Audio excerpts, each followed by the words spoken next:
รณีที่ทางด้านประธานาธิบดีวลาดิเมียร์ปูตินนั้นเนี่ยได้เข้าพิธีเนี่ยนะครับในการที่จะรับตำแหน่งผู้นำประเทศเป็นสมัยที่5นะครับซึ่งหลายฝ่ายนั้นเนี่ยครับก็ได้ออกมาวิพากษ์วิจารณ์เกี่ยวกับเรื่องของสุนทรพจน์และก็วิสัยทัศน์ของประธานาธิบดีวลาดิเมียร์ปูตินนะครับ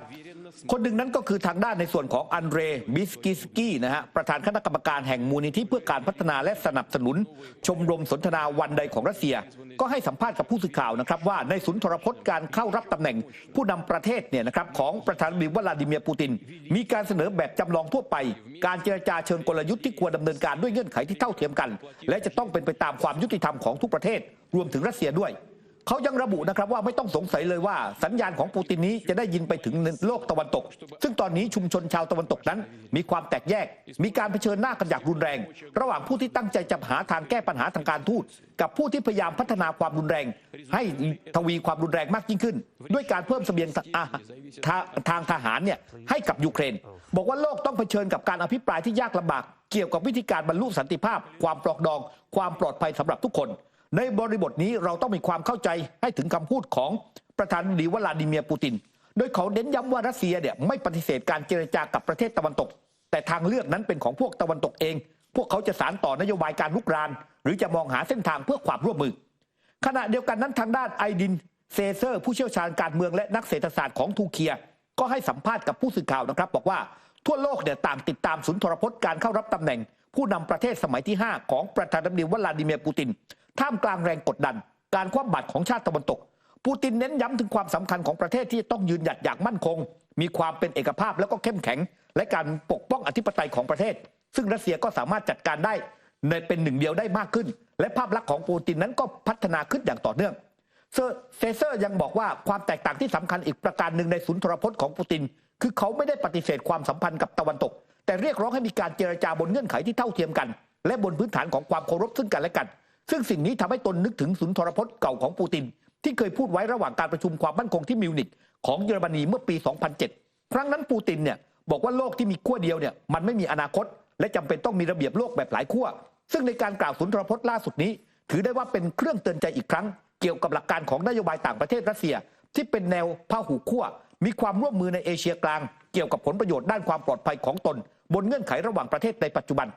นปูตินเองนั้นเนี่ยครับเข้ารับตำแหน่งประธานาธิบดีของรัสเซียเป็นสมัยที่5ซึ่งในพิธีเปิดวาระการดำรงตำแหน่งประธานาธิบดีครั้งใหม่ปูตินได้กล่าวถึงลำดับความสำคัญที่สุดของประเทศเช่นความอยู่ดีมีสุขของประชาชนการเคารพประเพณีอันยาวนานของประเทศการพัฒนาความร่วมมือกับนานาประเทศทั่วโลกซึ่งรัสเซียก็พร้อมสำหรับการเจรจาในเรื่องความมั่นคงและเสถียรภาพเชิงกลยุทธ์ขณะที่ทุกฝ่ายในการเจรจาควรมีความเท่าเทียมกันและเคารพในผลประโยชน์ซึ่งกันและกันครับคำว่าเจรจาอย่างสันติภาพแล้วก็เท่าเทียมนะคะประเด็นเรื่องนี้เป็นเรื่องน่าสนใจหลังจากที่ผู้นำของจีนเนี่ยเดินทางไปที่ฝรั่งเศสได้มีการพูดคุยหารือกับผู้นำของฝรั่งเศสหลายประเด็นมีประเด็นเรื่องหนึ่งค่ะที่ก่อนหน้านี้จะเห็นว่าชาติตะวันตกเนี่ยพยายามจะกดดันให้ทางการจีนเป็นตัวกลางในการที่จะเจรจายุติเรื่องของสงครามที่เกิดขึ้นระหว่างรัสเซียกับยูเครนนะคะขณะที่ผู้นำของจีนประธานาธิบดีสีจิ้นผิงเนี่ยบอกว่าสิ่งที่เกิดขึ้นจีนเองเนี่ยมีการสนับสนุนการประชุมสันติภาพระหว่างประเทศของยูเครนกับรัสเซียที่จะมีการจัดขึ้นโดยนานาชาติช่วงวันที่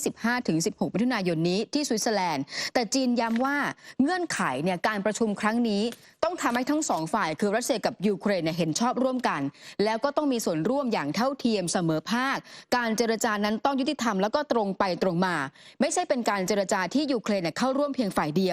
วขณะเดียวกันยังมีการเตือนนะคะสำหรับใครที่เกี่ยวข้องทั้งหมดเนี่ยอย่าใส่ร้ายป้ายสีเรื่องของวิกฤตที่เกิดขึ้นในสถานการณ์ของรัสเซียกับยูเครนเพราะว่าจีนเองเนี่ยก็พยายามที่จะสรรสร้างเรื่องของการยุติการสู้รบฉะนั้นสิ่งสำคัญคือชาติตะวันตกอย่ายัดเยียดความรับผิดชอบให้กับจีนเพราะทุกอย่างแล้วเนี่ยมันควรจะเกิดขึ้นกับทุกชาติหรือว่าประชาคมโลกซึ่งการประชุมสันติภาพที่จะเกิดขึ้นนะคะมีหลายกลุ่มเนี่ยที่การคาดการณ์ว่าจะเข้าร่วมด้วยไม่ว่าจะเป็น G7 หรือว่ากลุ่ม BRICS รวมไปถึงทางด้านของสหภาพยุโรปแต่ว่าไม่ได้มีรายชื่อของรัสเซียที่เข้าร่วมการประชุมในครั้งนี้ค่ะ